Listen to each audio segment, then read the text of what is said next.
Okay, we're going to add to our library of functions here. We're going to graph y equals the absolute value of x. And actually, the absolute value of x is a fairly complicated little function, but we're going to use the most simple definition.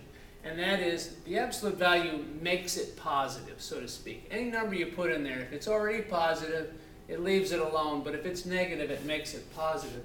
So when I go to look at this and I put a -3 in here, I'm taking the absolute value of -3 and it will automatically give me a 3. If I put -2 in here, I'll get the absolute value of -2 and I'll get +2. So it's pretty easy to get my ordered pairs from here, so this is going to be pretty simple to do. If I take the absolute value of -1, I'll get +1. If I take the absolute value of 0, I get 0. And if I take the absolute value of +1, I'll get +1. The absolute value of +2 is 2. The absolute value of +3 is +3. So I've got a good lineup here of ordered pairs. And I can walk over here, 1, 2, 3. If I put -3 in, I get 3, right? So there's 1 point. Right there, -2 and 2 is another point. -1 and 1 is another point. 0 and 0 is another point. 1 and 1 is another point. 2 and 2 is another point. 3 and 3. And what I end up with, and many of you probably already know this function, is a V.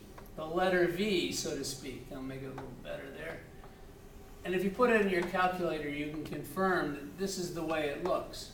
Again, remember, what we're doing here is we're laying down these easy functions, this library of functions, so we'll be able to curve sketch. If you get this thing again and somebody says, well, what does it look like? You'll be able to quickly just do this. Plotting no points whatsoever.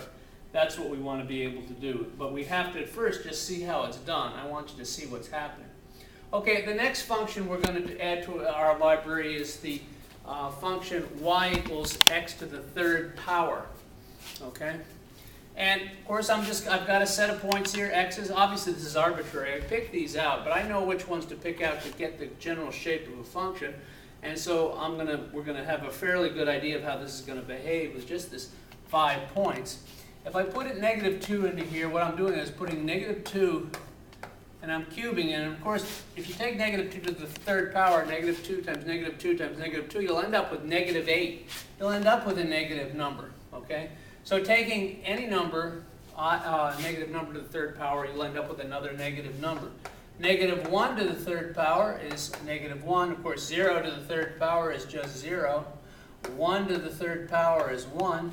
And 2 to the 3rd power is 8. And now we'll go over here and plot them. If I go over 1, 2, I'm going to go down 1, 2, 3, 4, 5, 6, 7, 8, -8 units. So there it is. -1 and 1 is on the graph. 0 and 0 is on the graph. 1 and 1 is on the graph. 2 and 1, 2, 3, 4, 5, 6, 7, 8 is on the graph. And what it looks like is something like this. And if you put it in your calculator, you can confirm that. The calculator doesn't mind graphing hundreds of points where we only did 5. And I guess what? If you put 3 in, you're going to get 3 cubed 27. It's going to be way up there. So it continues to grow like this. And it continues to grow in this direction. Notice it looks a lot like x squared on this side, except the u is bent down here. And if you watch the movies on odd and even functions, you'll recognize that that is an odd function. By the way, our absolute value of x was an even function.